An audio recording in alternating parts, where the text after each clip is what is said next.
Santo Indalécio, bispo e mártir.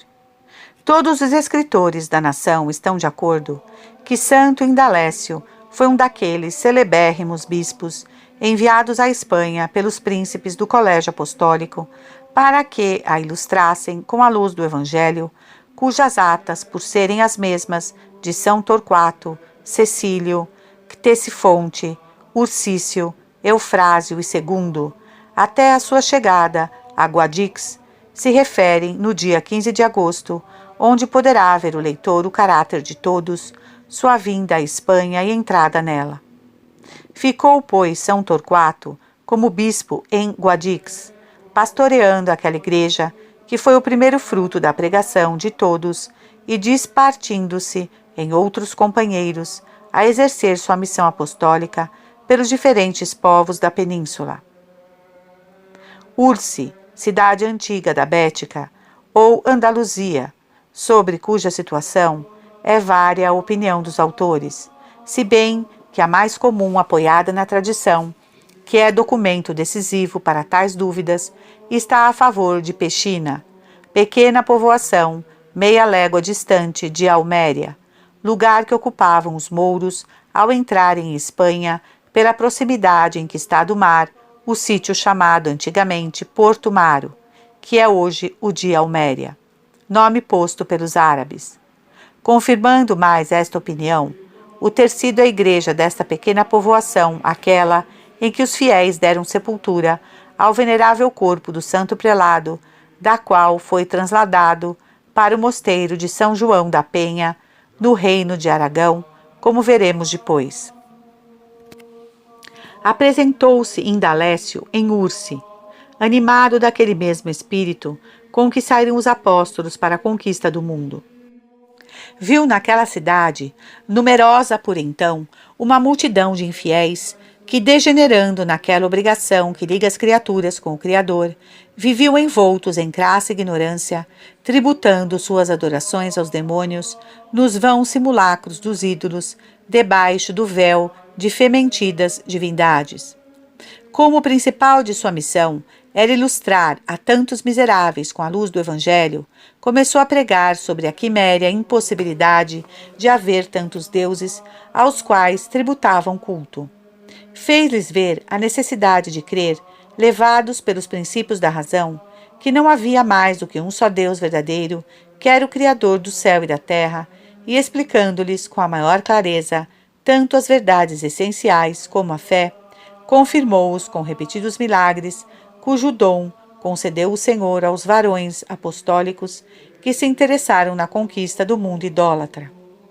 Convertidos muitos dos infiéis, tanto pela verdade como pela santidade da doutrina que lhes pregava o novo apóstolo, receberam muitos o batismo, contribuindo não pouco para este resultado as qualidades pessoais do novo apóstolo, sua admirável paciência, a doçura, a afabilidade, o desinteresse de Indalécio, de modo que em pouco tempo ofereciam àqueles povos o encantador espetáculo de uma cristandade florescente.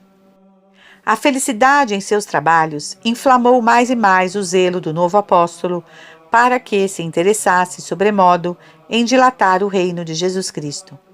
Depois das conquistas em Ursi, segundo nos referem vários escritores, passou a outras povoações marginais do Mediterrâneo, na costa do reino de Granada, como São Vera, Mojacar e Portila, das quais só restam hoje ruínas próximas à vila de Coevas. Também acrescentam os mesmos escritores que o ilustre apóstolo fez retumbar a trombeta do Evangelho em Cartagena e em Heliocrata ou Lorca, onde consagrou bispos consoante à prática apostólica dos primeiros séculos da Igreja, pela qual a proporção que se operavam conversões bastantes em uma povoação para formar uma igreja, ali se lhe estabelecia um prelado para que cuidasse daquelas almas ganhas para Jesus Cristo.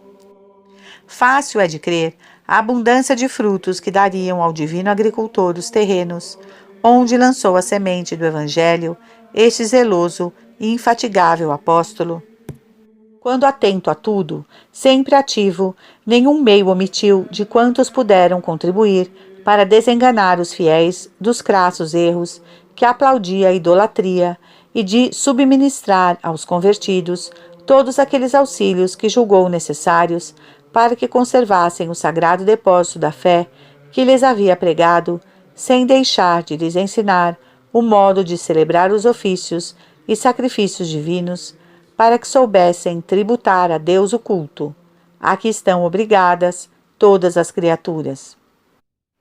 Finalmente, ofendidos os pagãos das muitas conquistas que fazia Indalécio para Jesus Cristo, aproveitando-se da oportunidade que se lhes ofereceu para se vingarem, na cruel perseguição que moveu contra a igreja o imperador Nero, lhe tiraram nela a vida no ano de 75. Alguns contam que morreu afogado nas águas do mar, para onde o arrojaram os gentios. Mas, não obstante esse parecer, não consta com certeza qual o gênero de martírio que sofreu, ainda que é de presumir que fosse dos mais cruéis, porque tais os empregavam os pagãos, quando se tratava dos chefes das cristandades. Depois do seu triunfo glorioso, deram os fiéis sepultura a seu corpo em Pechina, onde, em sua honra, erigiram um templo depois de ter sido dada a paz à igreja. Ali se conservou em grande veneração por todo o tempo que os godos ocuparam a Espanha, mas tendo os mouros destruído Pechina e mudado o lugar da povoação para Alméria, ocultaram os cristãos o corpo do santo em sua própria igreja, com receio de que não caísse nas mãos dos bárbaros, os quais, por ódio à fé de Jesus Cristo, reduziam a cinzas as relíquias dos heróis da religião. Nesta desgraçada época, consta por tradição dos cristãos moçárabes que se viram no sepulcro luzes resplandecentes e suaves, ao redor dele flores e ervas medicinais, tudo indícios de se achar naquele lugar o sagrado depósito do ilustre apóstolo, que fez desaparecer naquela parte do reino as densas trevas do paganismo. Manteve-se em Pechina o corpo de Santo Indalécio por quase 10 séculos. Estava completamente perdida a memória do lugar de sua sepultura em razão das contínuas guerras que afligiram o reino de Granada. Não permitindo, porém, o Senhor que ficasse em esquecimento perpétuo, conduziu a invenção daquele precioso tesouro pelos anos de 1080 ou 1084, a fim de que a Espanha não ficasse defraudada de um dos 7 bispos célebres que se interessaram na conquista espiritual dela por comissão dos príncipes do Colégio Apostólico, os quais são elogiados no ofício moçárabe, consoante a edição de Santo Isidoro, como 7 tochas acesas, enviadas do céu à Espanha, para afugentarem dela as trevas da idolatria, os quais fundaram as cristandades peninsulares. Cá implantaram a nossa santa religião, ensinaram a ordem dos ofícios divinos e consagraram com seu sangue as igrejas que lhe coube por sorte, segundo o que escreveu Gregório VII a Afonso VI, rei de Leão e de Castela. Quis Deus que se transladassem as relíquias do santo prelado de Pechina para o mosteiro de São João da Penha, da Ordem de São Bento, do Reino de Aragão, apesar da grande distância que há entre ambos os lugares e dos grandes inconvenientes que se ofereciam para transladá-las em tempo em que se achava quase toda a Espanha ocupada pelos árabes. Era abade de São João da Penha, Sancho Airiúza, varão esclarecido em sangue, ciência e santidade, distinto pelo ardente zelo que mostrava de enriquecer sua ilustre casa com as relíquias dos santos. Revelou-lhe o Senhor que era de sua vontade que trouxesse para ela as de Santo Indalécio. Considerando, porém, as grandes dificuldades que encontraria em seu desígnio, instava ao céu com fervorosas súplicas para que o iluminasse.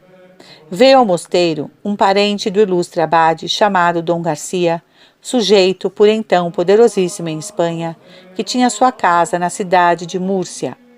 Abrindo-lhe o santo sua piedosa intenção, como era pessoa muito religiosa, ofereceu-se para contribuir com todas as suas forças para a realização de seus desejos. logo que voltasse de São Tiago de Galiza, aonde ia em peregrinação. Logo que a concluiu, voltou pelo mesmo mosteiro, dando-lhe abade 2 monges, Mâncio e Garcia, para que o acompanhassem na gloriosa empresa. Chegaram os 3 a Múrcia, bem dispostos a empregar todos os meios conducentes à objetivação dos seus desígnios. Neste estado de coisas, ocorreram certas renhidas disputas entre os reis mouros de Sevilha e de Alméria, a propósito de haver este usurpado aquele, por engano, a cidade de Vera. Pediu auxílio o de Sevilha a Dom Garcia, com quem tratava estreita amizade para vingar a injúria. Dom Garcia deu-lhe sem dificuldade. Sendo chegados por este motivo a Pechinha ambos os exércitos, considerando os monges que Deus os trouxera ao mesmo lugar onde descansava o corpo de Santo Indalécio, imploraram ao céu com fervorosas orações, jejuns e penitências que se dignassem mostrar-lhe o lugar de seu sepulcro. Fê-lo o Senhor por intermédio da visão de um venerável ancião vestido de pontifical, que lhes assinalou o sítio onde estavam as veneráveis relíquias. Extraídas do sepulcro, trasladaram-nas para São João da Penha, sendo pelo caminho frequentes os prodígios. Achava-se por então naquela ilustre casa Dom Afonso, segundo do nome, 7º rei de Aragão, com seus filhos Dom Pedro e Dom Afonso, ocupado em santos exercícios, como era costume em tempo de Quaresma.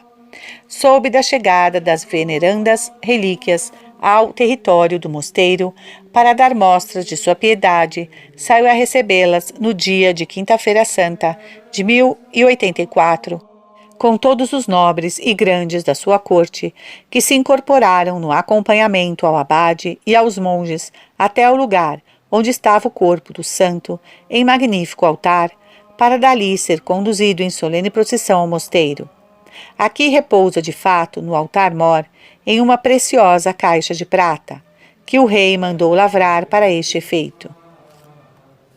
Tudo isso é constante do instrumento original desta trasladação, que se conservava no arquivo da mesma casa, escrito no ano mencionado pelo monge hebretino, testemunha ocular daquele ato. Nele se explicam minuciosamente todas as circunstâncias e prodígios que sucederam na invenção e transladação do corpo do santo. Permaneceu este no aludido lugar até 1495, em que, por motivo de um voraz incêndio que reduziu a cinzas todas as preciosidades daquele templo, poupando todavia as relíquias de Santo Indalécio, tornaram a ser colocadas ali no altar de São João Batista, onde se conservam em grande veneração. São Pelegrino Confessor. No ano de 1265, nasceu na cidade de Forli, em Itália, o eminente e virtuoso Pelegrino. Pertencente à nobre estirpe dos Laciocos, recebeu piedosa e esmerada educação. Adquiriu profundos conhecimentos nas ciências e sobressaiu desde muito jovem por seu talento. Ardendo a Itália por então na guerra civil, alistou-se em um dos bandos combatentes e cometeu a brutalidade de dar uma bofetada no comissário enviado pelo Papa para acomodá-los, que era nada menos que São Felipe Benício. Esta ação, filha de seu arrebatamento, foi a origem de sua posterior e inimitável santidade. Conhecendo quão mal tinha procedido, desejoso de castigar em si sua leviandade, lançou-se aos pés do comissário do Papa e com lágrimas de arrependimento lhe pediu perdão. São Felipe recebeu-o nos braços e animou-o com palavras carinhosas. Pelegrino abandona a carreira militar, pede e obtém o escapulário de servo de Maria, fez inumeráveis exercícios de penitência e de santidade, e tantas e tão exemplares foram suas virtudes, que recebeu, sem as solicitar, as ordens sacras. A humildade, a pobreza, a paciência, a caridade, todas as virtudes cristãs, em uma palavra, brilhavam com suma perfeição em Pelegrino. Era modelo acabado de santidade, e assim é que Deus se dignou operar por seu intermédio muitos milagres.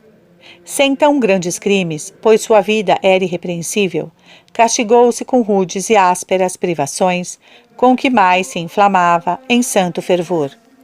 Por último, cumulado de bênçãos e merecimentos, profundo na virtude, maduro para o céu e respirando santa alegria, descansou no Senhor de idade avançada, 80 anos, voando à pátria celestial, do dia 30 de abril do ano de 1345. São Donato, bispo e confessor. São Donato, um dos mais veneráveis bispos que tem florescido na Igreja Católica, recebeu desde sua infância uma educação modelada pelos preceitos do Evangelho. Exornado de virtudes e talento, cresceu em ciência e piedade. Graças às suas distintas qualidades, teve a fortuna de instruir e converter o imperador Teodósio e sua filha, aos quais administrou o sacramento do batismo. As famílias mais principais de Constantinopla foram também convertidas pelo nosso santo. Sua ciência profunda, sua piedade assombrosa, seu zelo ardente pela glória de Jesus Cristo, fazia dele um dos mais incansáveis obreiros da vinha do Senhor. Foi elevado por unânime aclamação à dignidade dos sucessores dos apóstolos e por isso consagrado bispo de Euriampo, cidade de Épiro. Sua vida de bispo, do mesmo modo que a de sacerdote, foi um sublime e bem acabado exemplo de todas as virtudes evangélicas. Os pobres eram os prediletos de São Donato. Com eles, repartia carinhosamente sua mesa e seu pecúlio, consolava os aflitos, derramava por toda parte a paz e a alegria. Todas as obrigações de um bispo eram rigorosamente cumpridas pelo nosso santo, cujo zelo se multiplicava de um modo assombroso. Era saudado por toda parte como um ídolo de amor e veneração, diante do qual todos se inclinavam reverentes. Algumas vezes testemunhou o Senhor, por fatos extraordinários, a santidade de seu servo. Por último, cheio de santidade e de merecimento, descansou no Senhor aos 30 de abril do ano 387. Missa. A missa é em honra da santa e a oração a seguinte. Concedei-nos, ó Deus Todo-Poderoso, que já que celebramos o nascimento ao céu de vossa bem-aventurada Virgem Santa, nos alegremos santamente com sua anual solenidade e nos aproveitemos do exemplo de sua eminente virtude, por nosso Senhor Jesus Cristo. Epístola. A epístola é dos capítulos 10 e 11, da segunda do apóstolo São Paulo aos Coríntios e a mesma que no dia 17. Reflexão. Há, porventura, título mais terno, mais glorioso, mais respeitável entre todos aqueles com que a bondade de Deus honra as almas, do que o título de esposa de Jesus Cristo? Pois tal é o título e o privilégio das virgens. Elas seguem o Cordeiro Imaculado para qualquer parte para onde vá. Elas levam escrito na fronte seu nome e o nome de seu pai, para que se entenda que são suas e lhe pertencem por todo um título muito especial. Elas cantam no céu, diante do mesmo trono, um cântico novo que ninguém pode cantar, senão as almas privilegiadas que nunca mancharam sua pureza. Mas não só no céu logra a virgindade, auréolas e privilégios, ainda na terra aquelas graças de particular distinção, aqueles singularíssimos favores, aqueles dons extraordinários que podem ser dispensados na presente vida, estão particularmente destinados para as virgens. E ainda que seja certo que Deus é liberal com as almas fiéis em todos os estados, as virgens parece que adquirem, não sei que singular direito, a sua mais íntima comunicação e aspiração àquelas grandes graças em que costuma assinalar mais sua galhardia. Ditosas, diz o sábio, aquelas almas puras e sem mancha, que não permitiram se manchasse jamais a flor de sua pureza, porque elas gozarão de uma fé viva, ativa e laboriosa. Nenhum pecado debilita tanto a fé como o da impureza. Partilha ordinária é das virgens um dom de coração e de contemplação muito extraordinário. A carne embrutece o espírito, e a vista de Deus só se promete aos corações puros. Estranha-se, até mesmo se admira, a obscuridade e a secura que se experimentam na oração, sem se advertir que a serenidade pede calma. Nas terras úmidas e pantanosas sempre reinam as névoas. Nem o céu se descobre e serena, senão quando sopra o ar puro. Experimenta-se uma fé lânguida e amortecida. Cresce com desânimo e talvez insensivelmente se duvide de alguns artigos. Que muito! São acaso muito puros os costumes? Está limpo o coração? Esse corpo é templo de Deus vivo? Pois, desenganemo-nos, que a fé se alenta com a pureza. Como a virgindade nos aproxima tanto dos anjos, também nos põe a coberto das tempestades que são frutos tão frequentes no mundo. Deus manda a Moisés que passe a espada os medianitas, mas ordena-lhe que perdoe as donzelas. É mistério escondido de muitos o das excelências e privilégios que goza a virgindade. É o dom de Deus, mas com este único dom, quantas dificuldades se aplanam, quantas paixões se vencem, quantos monstros se domam. O que não tem mulher de São Paulo, atende às coisas que são do Senhor e cuide em agradar a Deus. Mas o que a tem, atende às coisas que são do mundo e aos meios de agradar a sua mulher, e o seu coração se reparte. Da mesma maneira, uma mulher que não está casada, uma donzela, uma virgem, só atendem às coisas que são do Senhor para ser santa de corpo e espírito, mas, pelo contrário, a que está casada, pensa nas coisas que diz respeito ao mundo e nos meios de agradar seu marido. Se bem nos compenetramos do espírito de um raciocínio tão justo como verdadeiro, que efeito não produziria? Que ações de graças não estariam dando continuamente aquelas almas privilegiadas, a quem tem, com tão excelente dom, aquelas pessoas religiosas, a quem parece que o mesmo Senhor tem separado dos demais para si só? Que autoconceito formariam da sublimidade de seu estado? Com que cuidado e com que vigilância conservariam esta preciosíssima flor? Que condição poderiam ter por mais ditosa, por mais respeitável, até para com o mundo do que a sua? Evangelho. O Evangelho é do capítulo 25 de São Mateus, e o mesmo que no dia 17. Meditação sobre a suprema desdita do homem. Primeiro ponto. Considera que a suprema desdita do homem é ser reprovado, ser arrojado da presença de Deus com aquele nécio vós, não vos conheço. Sua maior felicidade é a posse de Deus. Quem ousará negar esta verdade? E se não pode negar-se, segue-se, consequentemente, que a sua maior desgraça é perdê-lo para sempre. O homem foi exclusivamente criado para Deus. Esse é o nosso fim, esta é a nossa satisfação, este é o nosso centro, sobre o qual não há mais do que consultar nosso próprio coração. Vai em 6.000 anos que todos os homens trabalham em fazer a sua felicidade, e até agora ainda nenhum a conseguiu plena e perfeita que satisfizesse todos os seus desejos. Fica depois ainda um vácuo imenso no coração que não podem cumular todos os objetos criados, e isto é, porque o homem não foi feito para eles. É preciso que eleve para Deus todas as suas aspirações, e desde o momento em que toma este partido, experimente em seu coração uma paz, uma consolação, uma doçura que não pode encontrar em outra parte. Só Deus é o seu fim e o centro do seu repousar. E já desde esta dita, o que será então no céu por toda a eternidade? Ali onde Deus se comunica amorosamente à alma, ali onde Deus se entrega a toda ela sem reserva, ali onde a alma penetra, se engolfa, se imerge e, por assim dizer, se perde na felicidade do Senhor. Concebe-se, pode-se, o infinito valor, a imensidade de uma tal dita. Mas concebe também, por outro lado, que desdita é perder a Deus, ser aborrecido, ser réprobo, ser funesto objeto de seu ódio e de sua cólera. Nécio vós.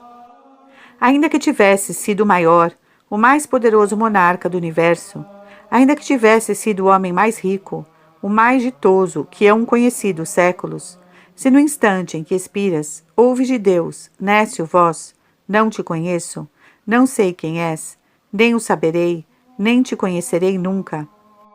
Sempre te verão meus olhos com horror, sempre serás abominável a meu coração, serás sempre objeto de minha mais viva indignação, Nécio vós, que virás a ser desde então e que serás por toda a eternidade? Cair no desvalimento de um pai, de um protetor poderoso, de quem dependia toda a nossa fortuna, perder um amigo que era toda a nossa alegria, é sem dúvida situação triste e funesta.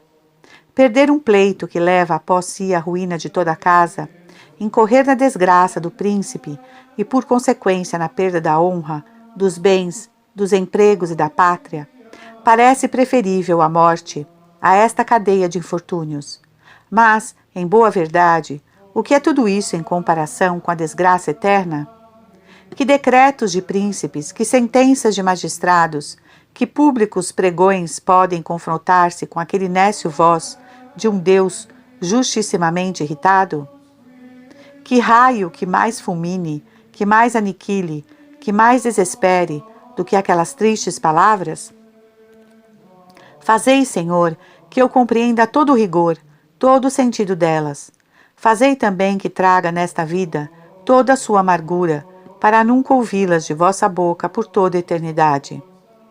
Penetrai todo o meu corpo de vosso santo temor, para que este santo estremecimento me livre de vossos terríveis juízos. Segundo ponto. Considera que não há neste mundo desgraça que não tenha recurso, infortúnio que careça de esperança, nem trabalho que não possa ter algum alívio. Mas procura uns laivos disto sequer, no sentido daquelas terríveis palavras: Nécio vós, não te conheço. Se um tratado, se uma negociação importante se malogra, se o comércio não sai como se pensa, se perdeu o tempo e o dinheiro em uma empresa considerável, se frustraram as esperanças de uma rica herança, se perdeu um pleito em que se desfrutavam os maiores interesses, e por uma flagrante, feia e torpe injustiça, somos despojados de todos os nossos bens, quando não haja outro recurso nesta vida, há pelo menos o de que tudo se há de acabar brevemente com ela, e o pensamento da morte consola. Mas quando se incorrer na desgraça de Deus, quando se acabaram já os amigos e os intercessores, quando se estancou para nós o canal das misericórdias, quando se acabou já o tempo de toda a graça, quando já não há tempo, quando a formidável eternidade sucedeu a um punhado de dias que se perderam, quando se ouve que Deus nos diz no furor de sua cólera: não te conheço, não sei quem és. Quando já se não tomam em conta os trabalhos que padecemos, nem os serviços que fizemos, quando já não há a esperar nem compaixão nem misericórdia, que recurso teremos? Choraremos, gemeremos, lamentar-nos-emos, clamaremos, mas em vão, porque em verdade vos digo, não vos conheço. Tivereis feito a vossa provisão a tempo, houvereis velado sem dormir, nem estardes ociosos, houvereis trabalhado em vossa salvação, enquanto era dia, colheu-vos a noite, colheu-vos a morte, e já nada se pode fazer. Essa vida de 25 anos, de 40, de 60, só te fora concedida para te dispor a receber o divino esposo. A incerteza da hora em que havia de chegar pedia uma vigilância. Não te bastava ser virgem, era mister aplicar-se-te a cumprir com tua obrigação. Tampouco bastavam tuas lâmpadas acesas, era mister ter provisão de azeite. Adormeceste, veio o esposo. Advertiste que se apagavam as lâmpadas e que te faltava o azeite. Quiseste correr a buscá-lo, mas já era tarde. Um desmaio, um acidente, fazem chamar por um confessor, pedir os sacramentos, acudir à penitência. Mas, em meio dessas pressas, desta perturbação, destes sobressaltos e angústias, chega o juiz. Clama-se, pede-se tempo para preveni-lo.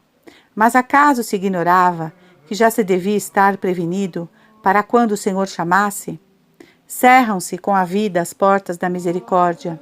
Chama-se por elas, mas o Senhor responde lá de dentro: Nesce-o vós, não vos conheço, já não é tempo.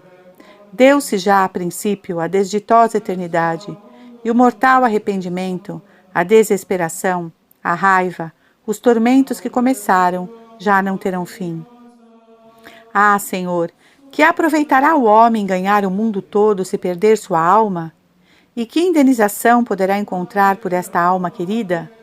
Assombro causa ver pessoas de são juízo, de muita capacidade, ocuparem-se dos negócios do mundo por dias, meses e anos inteiros. Separaram-se para isso do que mais amavam, privaram-se de todo gosto. Carregar com a mortificação de estarem sempre debaixo das dependências, as mais enfadonhas, e saírem do mundo sem nunca pensarem seriamente a que vieram, nem aonde irão parar depois de o deixarem. Meu Deus, quão prudentes e discretos foram os santos em pensarem nisso em toda a sua vida.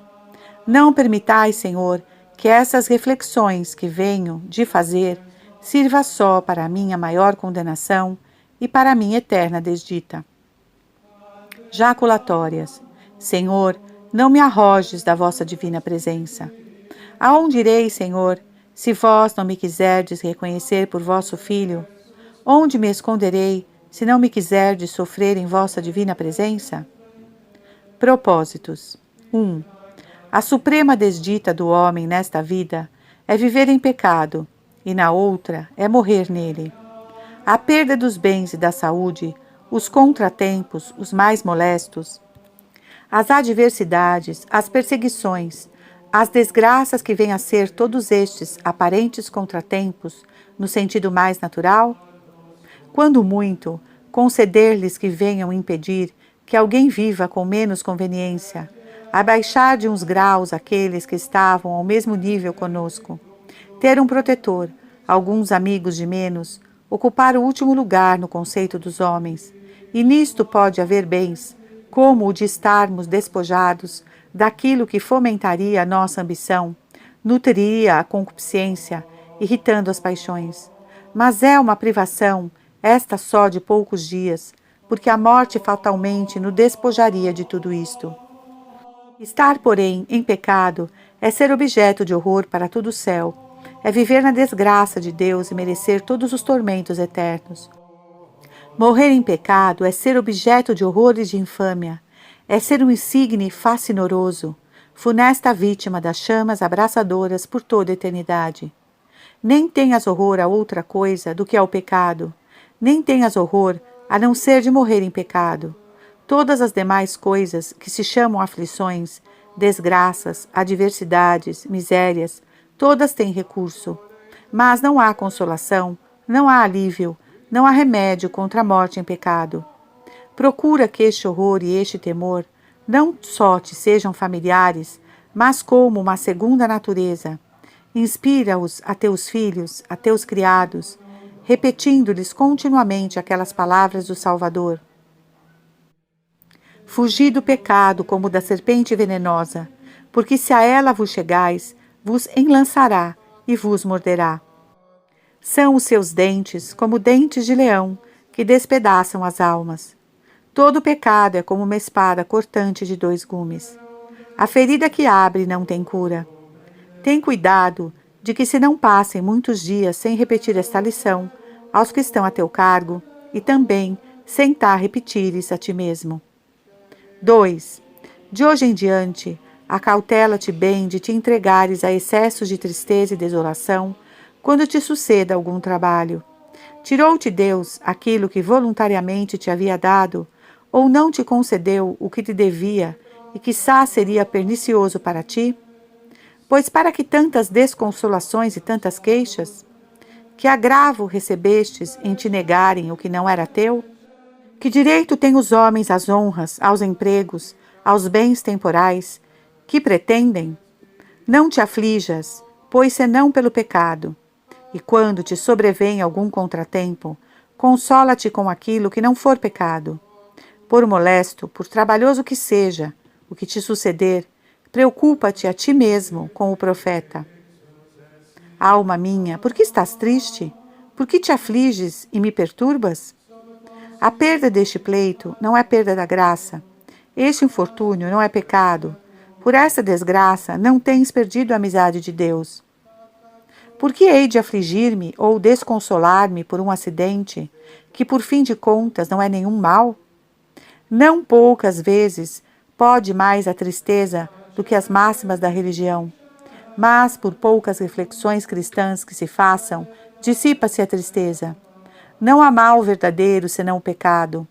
O cúmulo de todos os males, o maior e mais terrível, é morrer em pecado. Seja esta matéria a mais comum de nossa meditação.